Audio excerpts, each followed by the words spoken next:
The story of Frankenstein and the creature he built using parts that didn't go together. All across the state, there's something just as scary. Safety guardrails along highways using parts from different manufacturers. They don't meet guidelines, and the state says they can't guarantee they'll be safe. WJZ is live at 11 tonight. Christina Mendez sat down with the State Highway Administration.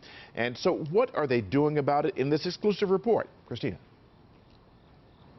Hey Vic, so at the end of September, the SHA completed an inventory on all of those Frankenstein guardrails across the state on state-maintained roadways. Of about 17,000 of those end treatments, 0.66% came back as needing a replacement.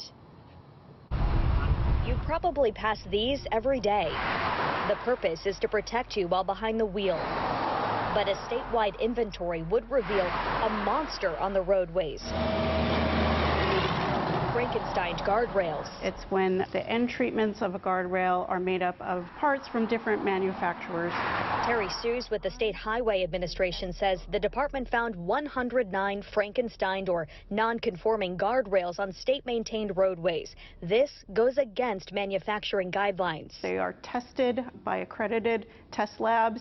We don't know what would happen if you use parts from different manufacturers within the system. However, it's not tested. Therefore, we are proactively replacing them to ensure that we have the safest system we can on our roadways. The red dots on the map represent the 79 end treatments that have been replaced, while the blue dots are what remain to be fixed. There are several reasons behind how this came to be. The SHA says most commonly, when one would be struck and would need replacing, contractors installed readily available parts. In some cases, those parts were not fully compatible with the existing barrier, but this practice is no more. We work to help make sure that the contractors' crews are trained, as well as our state inspection staff, to ensure that they are installed per manufacturer guidelines.